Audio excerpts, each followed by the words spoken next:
and welcome to Filmi Talk. Today we have got a very handsome actor who is here to share his experience of his directorial venture, debut movie, 820. 820 in the peril movie. Why 820? Honest reason or you want the other reason? Both. Both, okay. Honest reason is that when I was writing the story, it's a time-based movie. It's like it happens in 1 second. Okay. So, a time ഒരു ദിവസം രാവിലെ എണീക്കുന്ന സമയത്താണ് ഞാൻ ഇതിൻ്റെ idea ഒക്കെ എനിക്ക് മനസ്സിൽ തോന്നിയിട്ടാണ് ഞാൻ എണീക്കുന്നത്. അപ്പോൾ എണീറ്റ സമയം എന്ന് പറയുന്നത് 8:20 ഞാൻ എണീറ്റത്. അപ്പോൾ അങ്ങനെയാണ് ആക്ച്വലി 820 എന്ന് പറഞ്ഞ പേര് ഞാൻ ഇതിലിടുന്നത്. ഞാൻ 820 എന്ന് ഇട്ടിട്ടാണ് ഞാൻ കഥ എഴുതാൻ തുടങ്ങുന്നത്. Because it starts from there, 820 starts from there and then it goes about daily life and all. But main thing is like 1 second thing. So 1 thing ആ 820 സംഭവിക്കുന്ന ഒരു കാര്യം. പക്ഷെ അത് കഴിഞ്ഞതിന് ശേഷം ഞാൻ പല കാര്യങ്ങളും ആ 820 നമ്പറിന് വെച്ചിട്ട് ഞാനൊരു കാര്യം നോക്കിയിട്ടുണ്ടായിരുന്നു. ന്യൂമറോളജി അല്ല. See the angle of the needles. Okay, 8 and 4. ഒരു സിനിമാറ്റോഗ്രാഫറിൻ്റെ അടുത്ത് ചോദിച്ചു കഴിഞ്ഞാൽ അവർ പറയും ഈ ലൈറ്റിൽ ഷൂട്ട് ചെയ്യാൻ, ഈ ആംഗിളിൽ വരുന്ന ലൈറ്റ് ഷൂട്ട് ചെയ്യാനാണ് അവർക്ക് ഇഷ്ടമെന്ന് പറയും. ഇത് ഗോൾഡൻ ലൈറ്റ് എന്ന് പറയും. 5 to 7 എന്ന് പറയുന്നത് ഏതൊരു ക്യാമറാമാൻ്റെയും ഒരു പാഷൻ ആയിട്ടുള്ള സാധനമാണ്. അപ്പോഴവർക്ക് ക്യാമറ എടുത്തെന്ന് പറയാൻ ഭയങ്കര ഇഷ്ടമാണ്. That is one reason. 820 ഇട്ടതിന് ശേഷമാണ് ഇതൊക്കെ ഞാൻ കണ്ടുപിടിക്കുന്നത്. രണ്ടാമത്തെ റീസൺ എന്ന് പറയുന്നത്, നമ്മൾ കാർ ഓടിക്കത്തില്ലേ, കാർ ഓടിക്കുമ്പോൾ നമ്മുടെ സ്റ്റിയറിംഗിൻ്റെ പൊസിഷൻ 8 and 4 വേണമെന്ന് എക്സ്പേർട്സ് പറഞ്ഞ് പിന്നെ ഞാൻ കേട്ടിട്ടുണ്ട്. അപ്പോൾ ഇതെല്ലാം നമ്മൾ പേരിട്ടതിന് ശേഷം ഇതെല്ലാം it was coming to the right track as in like 820. അത്രേ ഉള്ളൂ. അല്ലാതെ വേറെ മെയിൻ റീസൺ എന്ന് പറഞ്ഞാൽ, ഓണസ്റ്റ് റീസൺ എന്ന് പറഞ്ഞാൽ ഞാൻ എണീറ്റ സമയം 8:20 ഈ കഥ എഴുതാൻ തുടങ്ങുന്ന സമയം എന്ന് പറയുന്നത് I woke up at 8:20. So that is why 820. നമ്മൾ ഈ 820 എന്നുള്ള ടൈറ്റിൽ കാണുമ്പോഴത്തേക്കും we feel that it's a thriller ജോൺറിലുള്ള ഒരു മൂവിയാണെന്ന് തോന്നും. ബട്ട് പോസ്റ്റേഴ്സ് കണ്ടാൽ it's romantic. The posters, the colors are all very romance filled. What exactly it is? What genre it is? First of all, it is not a romantic movie. Okay. But there is a song which is beautifully shot in slow motion. Sonu Nigam body vanittulla part beautifully. So adu kandu kanyal, like Ashwathy said, it is a romantic film. It is not a romantic. It has nothing to do with romance. Okay. Nothing, absolutely nothing. Second, ഇതിൽ ക്യാമ്പസിൻ്റെ കുറച്ച് element ഉണ്ട്. 1-2 scene നമ്മൾ campus touch ചെയ്ത് വരുന്നുണ്ട്. It has nothing to do with campus. ക്യാമ്പസുമായിട്ട് യാതൊരു ബന്ധമില്ല. Thirdly, it sounds like it is a thriller, but it is not a thriller. It is not gonna scare you. It will not scare you. But the thing is like ഒരു first 20 minutes കഴിഞ്ഞാൽ പിന്നെ നിങ്ങൾക്ക് കഥ അറിയാം. But it won't go in the way the audience want it. The audience knows the story. ഇപ്പം ഞാൻ ഇപ്പോൾ അശ്വതിയുടെ അടുത്ത് പറയുന്ന ഒരു കഥ പറയാണ്, ഇങ്ങനെ ഇറങ്ങി ഞാൻ വീട്ടിൽ നിന്ന് ഇറങ്ങി ഇങ്ങനെ പോകുന്ന വഴിക്ക് ഇങ്ങനെ സംഭവിച്ചു എന്ന് പറഞ്ഞിട്ട് ഞാൻ അശ്വതിട്ട് I am narrating the story. But it never goes that way. But you know that it is going to go that way. But it will go that way, but you will not know. Okay. So what genre can I put this in? It's an entertainer. See, movie should always be entertaining. True. You, right? So, 1 hour 55 minutes old in the movie. Because I thought that is all it is needed. I cancelled a couple of scenes from the movie and all that. അപ്പോൾ ആ ഒരു 155 minutes ആദ്യത്തെ ഒരു 15 minutes ഇവരുടെ hero introduction, ബാക്കിയുള്ള ക്യാരക്ടേഴ്സിൻ്റെ introduction കഴിഞ്ഞാൽ it is entertaining. You will be involve in the story. That is what every director thinks about or hopes about. Audience കൂടെ ഒരു സിനിമയിൽ ഇൻവോൾവ് ആവണം. Not only that, after the movie നമ്മൾ ഇറങ്ങി കഴിയുമ്പോഴത്തേക്കും there will be a lot of questions in your mind. You will be trying to answer the question by yourself. അതെന്താ അങ്ങനെ? that is why he put it that way. Why? അപ്പോൾ first ഹാഫിൽ നമ്മൾ അങ്ങനെ ഇട്ടിട്ടുണ്ടായിരുന്നില്ല. അപ്പോൾ second ഹാഫിൽ ഇങ്ങനെ വന്നിട്ടുണ്ട്. that is why he is put that way. And why the movie ended it that way? അതിൻ്റെ secret എന്താണ്? So you will be like thinking, which means that I am trying to get people involved in the movie. That is what is important. As far as I go, നമുക്ക് പല രീതിയിൽ കഥ പറയാം, പല സ്റ്റൈലിൽ കഥ പറയാം, പലരും പല രീതിയിൽ പറഞ്ഞിട്ടുണ്ട്. Then let me, one of the things I don't want these audience to be over expected about this movie. It's a small film. It's a small film in the sense, the story wise, it's a simple thread, very simple thread, but already been touched in Hollywood, but not in India. Okay. Not that I know of. This core, the core of the movie. There was about 50 to 60 movies on these lines, this thought. So when I had this thought, I researched on the net and I took ഈ കഥകളുടെ എല്ലാം film എടുത്ത് അതിരുന്ന് കണ്ടു. അതിലവരെന്താണ്, എങ്ങനെയാണ് അവർ ചെയ്യാൻ ശ്രമിച്ചത്, അതിൻ്റെ ഒരു ഇൻഫ്ലുവൻസും ഞാൻ ഈ മൂവിയിൽ കൊണ്ടുവന്നിട്ടുണ്ട്. That's being an honest. I'm not saying that I copied it from any particular movie. I've not copied from any movies. എൻ്റെ ഫിലിമിൽ ആകെ 52 സീൻസേ ഉള്ളൂ. അതിൽ ഇതിൻ്റെ റെഫറൻസ് പറയുകയാണെങ്കിൽ 49 പടത്തിൻ്റെ റെഫറൻസാണ്. The core, I'm talking about the heart of the movie. That I took. Because, see, like Woody Allen said, I not only borrow my brains, I borrow brains from everybody that I can think about. I steal from everybody's brains. That's what I also did. Okay. If Shyam just to touch the songs in a kurche, there is a very special, sweet song sung by Sonu Nigam. How it happened? Okay, a lot of people have asked me this question. Engane Sonu Nigam ne kitti? First of all, first question was how did you manage to get Sonu Nigam? Second one is like how did you manage to make this kind of a melody? ഇതിൽ എനിക്കൊരു credit കൊടുക്കേണ്ട ഒരു വ്യക്തിയുണ്ട്. ഒന്ന് ആ പാട്ട് മാത്രം ഞങ്ങൾ 3 പേരാണ് ഇതിൽ മ്യൂസിക് ചെയ്തിട്ടുള്ളത്, അതായത് മെയിൻ സോങ്സ് മ്യൂസിക് ചെയ്തിട്ടുള്ളത്. അതിൽ മെയിനായിട്ട് ചെയ്തിട്ടുള്ളത് അലക്സ് കയ്യാലക്കും. I don't know if you know him, is a singer, വിസ്ലേക്ക് പാടിയിട്ടുള്ള പുള്ളി. അപ്പം I met him in the gym, I music directors number, he said I will do the song. So I was like because I have not heard his composition, so I said Chada, give me a tape. So he gave me a tape which I liked it. So then Sonu Nigam, second is Sonu Nigam. Sonu Nigam, I know him for like past 6 or 7 years, which is not many people know about it. I know him personally. It's like I have his number, I can send him message, I send him message on birthday. Whenever he comes to Kerala, I used to hang out with him. But I never made a public display of I know the celebrity kind of thing, but we were more like he's like a good brother, but we don't talk much because he's a busy person. When we composed this song, we made the track and all that. Alex said he sang the song for the track. We waited for about 6 to 7 months for his date, who's Sonu Nigam's date. 7 months we waited. Why? Not because he is not willing to sing the song. He was traveling. ഒരു വർഷം ഏകദേശം 120 കൺട്രീസിൽ പോയി പാടുന്ന ഒരു വ്യക്തിയാണ് സോണു നിഗം. അപ്പോൾ wait ചെയ്തിരുന്നു. അപ്പോൾ one day he came and he suddenly thought about I didn't sing sham song. So then he called the manager called me, he said come tomorrow. So I'm like, oh no, not tomorrow. Can I have another day because it's too early. So he said okay, come on Wednesday, and he arranged this thing and all that. There's one thing I want to tell you about the story, I mean the song. ഈ സോങ്ങിൻ്റെ ഒരു പ്രത്യേകത എന്ന് പറഞ്ഞാൽ ഒരു negatives ആകെ കേട്ടിട്ടുള്ള 2 negatives. ഒരു negatives എന്ന് പറഞ്ഞു കഴിഞ്ഞാൽ Sonu Nigam's diction certain places is not right because നിഴൽ അങ്ങനെ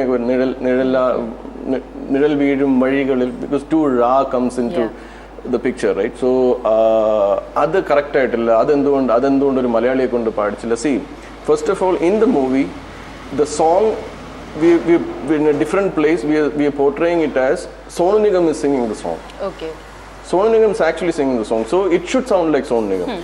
Sonu Nigam was insisting that I should correct that. I said no, G, I want it this way because it's like you're singing the song. If I wanted that perfect diction and all that, we can sit for like 5-6 hours and correct the diction like other singers do. He sang it in 1.5 hours. Okay, one no kettu paattu kettu pulli improvise chedu, he left. He gave me a hug and said all the best and then bye bye kind of thing. Second negatives I heard is like ningal amal neeradinu padikonu slow motion. See why I put it as slow motion because see if you observe that she is taking that lyrics that he has written somewhere and then he is taking it and he is reading it. So while she is reading it, she is dreaming. See namukku dreams il namukku endu vena cheyam. So she is like thinking all slow motions and beautiful picturization and all that, and she is into that song where Sonu Nigam is like actually singing that song. That's why there's no lip sync. Okay. If you observe, there's no lip sync. So that is one. That is 2 songs. Then later half of the movie, I made it like a sad song, which was sung by Najeem Arshad. Why Najeem Arshad? Because I love his voice. He's expressive. That song is not. Again, I'm saying it's not a romantic song. There's nothing to do with love. If you look at it, you think that okay അവർ തമ്മിൽ breakup ആവുന്നു അങ്ങനെ എന്തെങ്കിലും അതിൻ്റെ എന്തെങ്കിലും related ആയിരിക്കും. Nothing to do with that. It's not a breakup story also. So അതൊരു desperate song എന്നായിരിക്കും I would say. Okay, it's a desperate song. It's not even a sad song. So he is trying to do something for her and again there is no lip sync. Why there is no lip sync? Because again there is A they are dreaming that is happening. That is what he wants to do on that particular point of time. ആ സോങ്ങിനൊരു പ്രത്യേകത ഉണ്ട്. അതെന്ന് പറഞ്ഞാൽ it's a 3 minutes 20 second song. I shot it in 2 minutes. When I put this on Facebook, so many people have asked me, like I saw in one of the website comments, hey 3 minute song ഇവൻ 2 minute കൊണ്ട് shoot ചെയ്തു. അല്ല 1 minute കൊണ്ട് shoot ചെയ്യാൻ പറ്റും, വേണമെങ്കിൽ അരമണിക്കൂർ മുമ്പേ പുറപ്പെടാം എന്നുള്ള സ്റ്റൈലിൽ. So I didn't want to explain that because see technically it is possible. How I did was like I need to reveal that I would try and give the video of the making It'll be updated in my Facebook profile. Uh, it's a 3 minutes 20 song. So what I did is like I played the song fast. So it'll go like that. The visuals I put it 60 frames, so it'll go slow motion. Okay. So that's why you can't lip sync with that. So it'll go fast. So basically ഇതിങ്ങനെ കറങ്ങി ആ ഒരു സ്ഥലത്ത് നിന്ന് start ചെയ്ത് അടുത്ത പോയിന്റിൽ എത്തുമ്പോഴത്തേക്കും the song is over. It's like 2 minutes. But we made rehearsals. We made them do certain rehearsal and all 3-4 hours. We made them in that sun. They were like so dedicated with that. So that's 2 songs. Then there's like a college song which I'm not publishing because it's not important. Then again a bar song which is like a local bar song. Okay. ഇവര് നമ്മുടെ ഈ എല്ലാവരുടെ കൂട്ടത്തിലും ആണുങ്ങളുടെ പ്രത്യേകിച്ച് തല്ലിപ്പൊളികൾ ഒരു 4-5 പേര് കൂട്ടുകാരായിട്ടുണ്ടാകും. നമ്മുടെ വീട്ടിലേക്ക് അമ്മ പറയും അവനെ കൊണ്ട് ശല്യം, അവനാണ് നിന്നെ കൊണ്ട് തൊലയ്ക്കുന്നതെന്ന് പറയില്ല. അങ്ങനെ ഒരു 3-4 ഫ്രണ്ട്സ് ഇവനുണ്ട്, ഈ നായകൻ എന്ന് പറയുന്ന ക്യാരക്ടറിനുണ്ട്. അപ്പോൾ അവർ ലോക്കൽ ബാറിൽ പോയിരുന്ന് അടിക്കാനുള്ള കാശേ ഉള്ളൂ.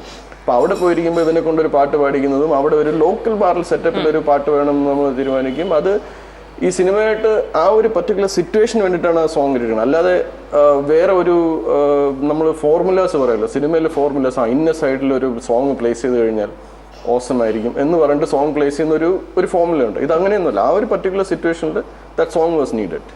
So that's how all the songs. And then especially this have to mention the end roll comes with DJ Jubin Sunny എന്ന് കൊച്ചിൻ എൻ്റെ ഒരു ഫ്രണ്ട് ഉണ്ട്. He did a remix of one of the songs. And Ghost Riders features in that. Ghost Riders is #1 bike stunters in India. They have featured in that video. It will be out soon, tomorrow, day after tomorrow. So probably in this interview, people will be able to see this. Our song I made, they are my very close friends. More than friends, they are my brothers. So when I was doing the first film, I wanted them to also be part of the movie. And then I talked to the team leader, Miku. He's like a brother to me. So I told him, Cheta, let's do it. It's fun. It's all fun. So that's how Ghost Riders also featured in the movie. My next question is about the casting. വളരെ different ആയിട്ടുള്ള ഒരു combination എന്ന് പറയാം has been casted in this particular movie. Why that selection? There was 2 questions that came into our mind. One was should we go with an established actor or should we go with newcomers? I mean rather fresh thing. So I had a detailed discussion with the producer. So we were discussing it. He said, why not we go with the newcomers, because it's like fresh story. Nobody has touched it, so we'll bring in freshness. പക്ഷേ see നമ്മുടെ ഇൻഡസ്ട്രിയിൽ ഇപ്പോൾ ഒരു trend വരുന്നതെന്ന് പറഞ്ഞാൽ casting don't matter. The story is good, people will accept. Story is not good, they won't, even if it is like any big time actors also. So we were discussing that and I wanted somebody who's fresh, who looks fresh, both the male and the female. There's no heroism in this movie. It's not a heroic movie and all that. ഇവരെ നമ്മൾ ഞാനിങ്ങനെ കുറേ പേരെ ഇങ്ങനെ select ചെയ്ത് കുറേ 1-2 പേര് ഇപ്പോൾ എസ്റ്റാബ്ലിഷ്ഡ് ആയിട്ടുള്ള 1-2 പേര് ആ സമയത്ത് they were like getting into the industry. അവരെയൊക്കെ ഞാൻ നോക്കിയിട്ടുണ്ടായിരുന്നു. പക്ഷേ എനിക്കങ്ങോട്ട് ആ ഒരു എന്താ പറയുക, ഒരു മനസ്സിന് ഇണങ്ങിയ ഒരു സംഭവം, ഒരു ഫ്രഷ്നെസ്. അതെന്ന് പറഞ്ഞാൽ അതിലൊരു ഹീറോയ്ക്ക് ലുക്ക് പാടില്ല, ഒരു ഹീറോയിസം ലുക്ക് പാടില്ല. എന്ന് പറഞ്ഞാൽ നല്ല വെൽ ബിൽറ്റ് അങ്ങനെയുള്ള സംഭവം അതൊന്നും ഞാൻ നോക്കിയിട്ടില്ല. അപ്പം ഒരു ദിവസം എൻ്റെ ഫ്രണ്ട് വിളിച്ച് പറഞ്ഞു, എടാ നിന്നെ ഒരു ഫ്രണ്ട് ഒരാൾ വിളിക്കും, അർജുൻ എന്നാണ് പേര്. He acted in Casanova and Grandmaster and all that. So immediately googled Casanova song. അപ്പോൾ അർജുൻ മുടിയൊക്കെ നീട്ടി വളർത്തി താടിയൊക്കെ വെച്ചൊരു വൃത്തിയായിട്ട രൂപം. അപ്പം ഞാൻ അവനെ തിരിച്ചു വിളിച്ചിട്ട്, എടാ നീ are you sure this guy? ഇല്ലടാ നല്ല ആക്ടിങ് ആണ്, he came as best actor and all. I said I read that. പക്ഷേ you sure? he looks like ഒരു വിയേർഡ് ലുക്ക്. എന്നാലും വരാൻ പറയുന്നു. അപ്പോൾ അർജുൻ എന്നെ വിളിച്ചു. അപ്പോൾ we had A flat where we all assistants were staying and we were working on the pre-production. So he came there and I saw him, like he was at the door. So I opened, yes, ചേട്ടാ ഞാനാണ് അർജുൻ. അപ്പോൾ ഞാൻ നേരത്തെ കണ്ടതാരാ എന്നുള്ള ക്വസ്റ്റിൽ ഞാനിങ്ങനെ ഇരിക്കുക. അപ്പോൾ ഞാൻ come in. So we sat, we had a coffee and we were like talking and I gave him the story and I said, see, I don't want you to commit because you're getting a chance. See, there is a lot of places where you'll have to act. Are you confident about the story? Do you like the story? My first question was, don't commit because you wanted to act. അങ്ങനെ act ചെയ്യണമെന്നുണ്ടെങ്കിൽ എൻ്റെ മെയിലിൽ ഇഷ്ടംപോലെ ആക്ടേഴ്സിൻ്റെ ഫോട്ടോസും പിക്ചേഴ്സും അവരിങ്ങോട്ട് offer ചെയ്തു, ഞങ്ങൾ പൈസ തരാം, അങ്ങനെ ഒരു ഓഫർ ചെയ്തിട്ടുള്ള ഇത് കിടപ്പുണ്ടായിരുന്നു. So then he was like, Cheta, I'm confident, I love the story. It's different. It's a different concept. So I would love to be a part of this thing. So I said, okay, fine. Yeah, that's how Arjun came. Then we were looking for an actress. നമ്മൾ ഒരു ആക്ട്രസിനെ വേണമെന്ന് നമ്മളൊരു ആരുടെങ്കിലും പറഞ്ഞു കഴിഞ്ഞാൽ ഇഷ്ടം പോലെ കിട്ടും. പക്ഷേ I wanted somebody who doesn't look like a Mal, because I pictured it as somebody who was like a Mal but born and brought up abroad, so that she is fashionable and she is like different from the usual cliche of actresses. Like, you know, നമ്മുടെ ഇപ്പോഴുള്ള ചില ഇതുണ്ട്, അത് ഞാൻ വെച്ചാൽ അത് വേണ്ട കാര്യം. ഞാൻ അങ്ങനെയാണെന്നുണ്ടെങ്കിൽ അതിൻ്റെ ഫ്രഷ്നെസ് പോകും, പിന്നെ അതിൻ്റെ ഫ്രഷ്നെസ് പോകും. Of course I asked one of my friend who is a very famous actress in Malayalam, but she said she doesn't have date, she was going to do other movie and all that. അതൊരു just ഒരു സേക്കിന് വേണ്ടി ചോദിച്ചാൽ, but she would have done it, you know, in her own way.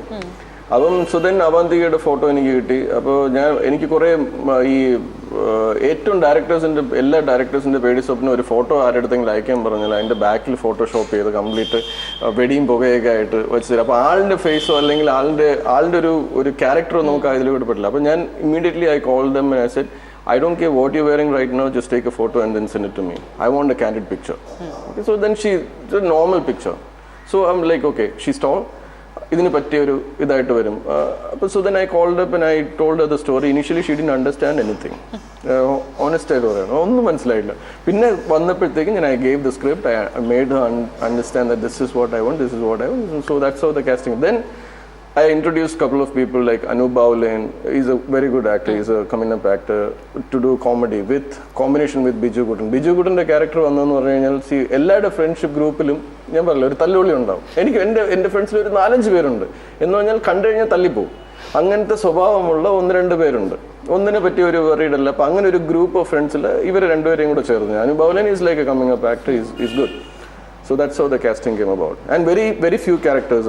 And one of the specialties is like only the hero, heroine, Biju Gutan, and one another person has got a name.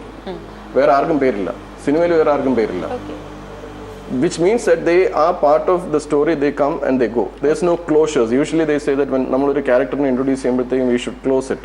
അവരുടെ ഒരു സംഭവം sequence കാണിച്ചു കഴിഞ്ഞാൽ we should close it. We didn't put anything like that. There's no closure. There's some incidents happens at that particular second. അതിനെ കുറിച്ച് സംഭവം അങ്ങനെ casting. Now about Shyam Mohan as a person. Started with, you know, sweet character. Started anchoring, actor and then director. The shift.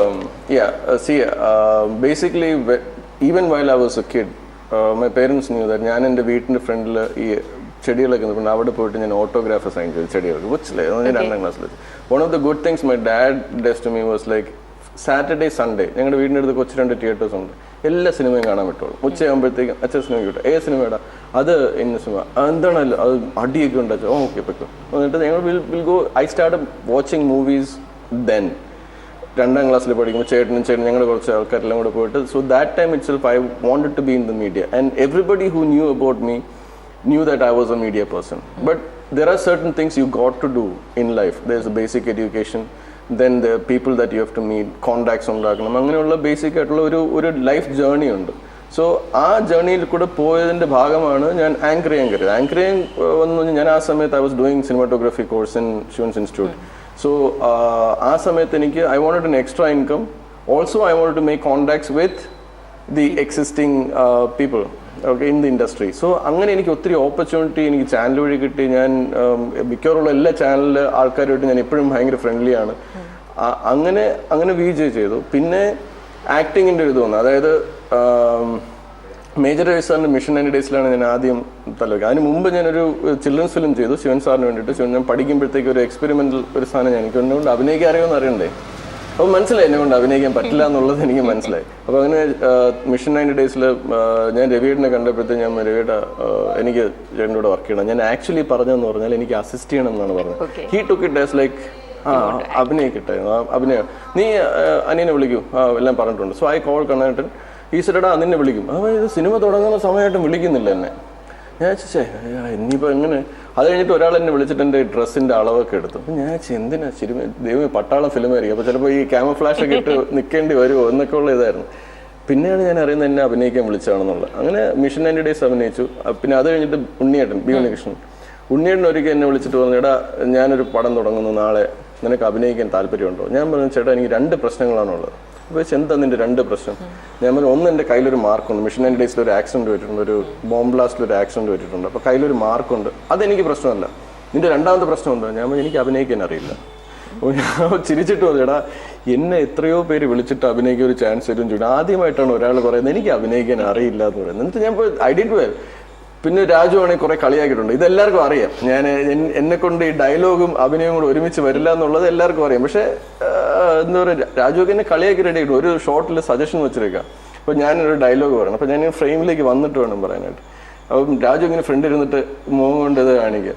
ഞാൻ 3 take ഞാൻ ചേട്ടാ ഒന്നും മിണ്ടായിരിക്കും പറയും, അല്ലെ വേറെ ആരെയും പിടിച്ചെടുത്തു. എന്നിട്ട് അത് കഴിഞ്ഞിട്ട് ഞാൻ ഉണ്ണിയുടെ അടുത്ത് വെച്ചേട്ടാ ദയവായിട്ട് അടുത്ത ഫിലിമിലെങ്കിലും അഭിനയിക്കാൻ വിളിച്ചോ, ഞാൻ വരാം, പക്ഷെ ഡയലോഗും ഈ അഭിനയം കൂടെ ഒരുമിച്ച് കൊണ്ടുപോകാനായിട്ട് എൻ്റെ അടുത്ത് പറയുള്ളൂ. പക്ഷെ I don't want to get into acting. I mean it's like a friend's movie. ഇപ്പോൾ ഒരു കൊറിയൻ പടം എന്ന് പറഞ്ഞിട്ട് ഇപ്പോൾ റിലീസാകാൻ പോകുന്ന പടത്തിൽ എൻ്റെ സുജിത് നായർ എൻ്റെ ഫ്രണ്ടാണ്, എന്നെ വിളിച്ച് ശ്യാമ അതിലൊരു ക്യാരക്ടർ ഒന്ന് ചെയ്യാം. ഞാൻ ഓക്കെ ചെന്നും മേക്കപ്പ് ഇട്ടില്ല എന്ന് തോന്നുന്നു, ചെന്ന് കയറി അങ്ങ് ഇരുന്നു, അത് ചെയ്തു, സീൻ കഴിഞ്ഞ് ഞാൻ പോയി. പക്ഷെ എനിക്കൊരു കോൺഫിഡൻസ് ഇല്ല, എനിക്ക് ആക്ട് ചെയ്യാൻ പറ്റുമോ എന്നുള്ളൊരു കോൺഫിഡൻസ് ഞാൻ ഇതുവരെ ശ്രമിച്ചിട്ടില്ല.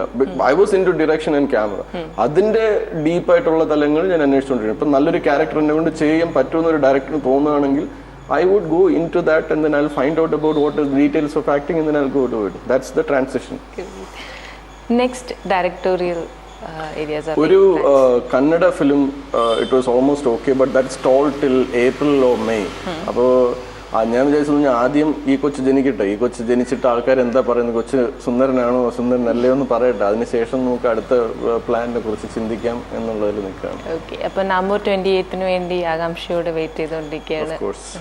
So I would like to wish you all the very best for the movie and for your future projects as well. Thank you for the time that you have spent. Thank you, Shyam.